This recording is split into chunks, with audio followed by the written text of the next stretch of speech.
I can't believe what we have just seen here today in PMQs. Our free speech is under attack and has been for a very long time. Labour MP Tahir Ali wants to criminalise the desecration of religious texts and prophets, aka blasphemy laws, by the back door. Starmer's answer. Should have no, but his answer is not that. This is scary.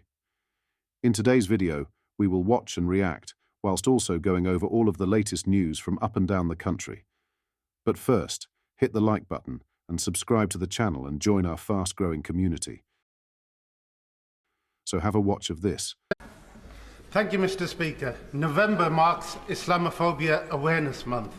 Last year, the United Nations Human Rights Council adopted a resolution condemning the desecration of religious texts, including the Quran, despite opposition from the previous government. Acts of such mindless desecration only serve to fuel division and hatred within our society. Will the Prime Minister commit to introducing measures to prohibit the desecration of all religious texts and the prophets of the Abrahamic religions? Can I agree with him that desecration is awful and I think should be condemned across the House? We are, as I said before, Mr. Speaker, committed to tackling all forms of hatred and division, including, of course, Islamophobia in all of its forms. Thank you. Free speech is under attack. Tahir Ali wants to criminalise the desecration of religious texts and prophets, aka blasphemy laws, by the back door. Britain is a land of free speech, not a theocracy. We already have laws to protect people, not ideas. No one has the right not to be offended. Spineless Starmer refuses to tell this dangerous MP no and stand up for what politicians purport to believe to be the values Britain stands for. Blasphemy laws belong in authoritarian regimes, not here. Stand up for British freedoms before it's too late. What are your thoughts on this? Let me know in the comments. In some other news, a leading Donald Trump ally has sent Sir Keir Starmer a major warning after the International Criminal Court issued a Bulls XXX arrest warrant against Israeli Prime Minister Benjamin Netanyahu. Kevin Roberts, who leads the influential Heritage Foundation think tank, told last night that any attempt to arrest Netanyahu would result in fury from the incoming Trump administration. Starmer has so far tried to fudge the issue of whether or not the United Kingdom would abide by the arrest warrant, refusing to answer directly if police would arrest the Israeli leader were he to set foot on British soil. However, Roberts made it clear that the Prime Minister may have to come down on one side sooner rather than later. He said, "There will be hell to pay for any international leader buying into this Bulls XXX. However, Starmer will also face pressure from Labour MPs after ex-Shadow Attorney General Emily Thornberry claimed the UK is now obligated to arrest Netanyahu if he enters the UK. Trump will officially return to the White House on January 20th, becoming just the second Commander-in-Chief to serve 2 non-consecutive terms in the Oval Office. He is expected to adopt a rather different position to many leading countries across the West, including Ireland, the Netherlands, Belgium, Spain, Slovenia, and Austria. Joe Biden is already showing the US holds a rather different view, with the 46th president labeling the ICC's arrest warrant as outrageous. Trump's senior allies are clear that they hold the ICC in very low esteem, with both the United States and Israel withdrawing from the ratification process in 2002. The 78-year-old has signaled his intent to use trade sanctions and tariffs as a geopolitical tool to ensure countries bend to his will. At the help of the world's richest and most powerful economy, President Trump will have significant levers to exert pain on countries that act in ways he does not like. The 45th president, who will soon become the 47th president, could impose targeted tariffs or freeze out of wider cooperation.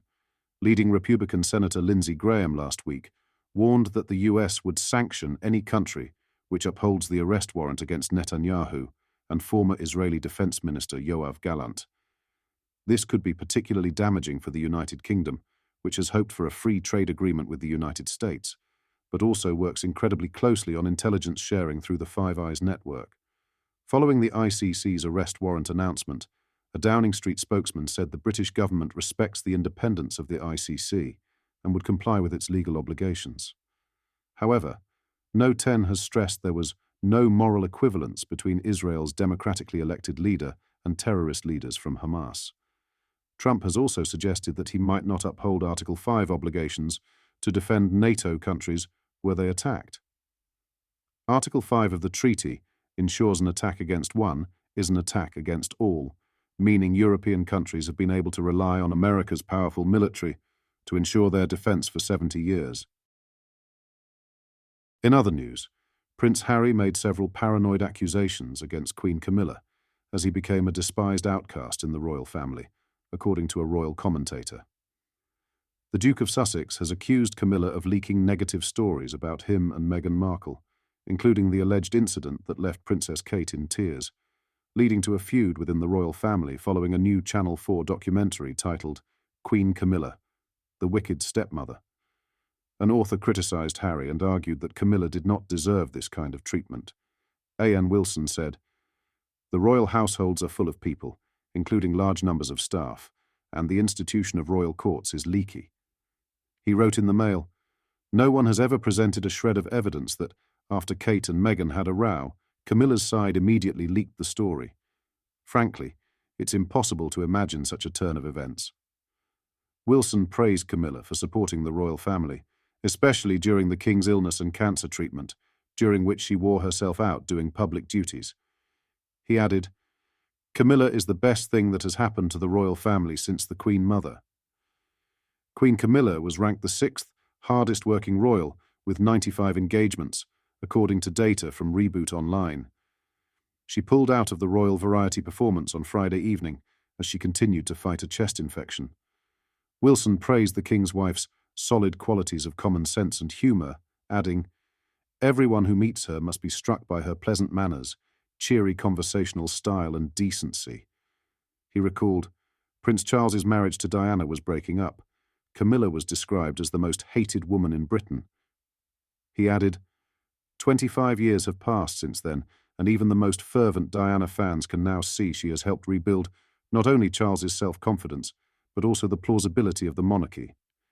It is Harry, not her, who today is the despised outcast.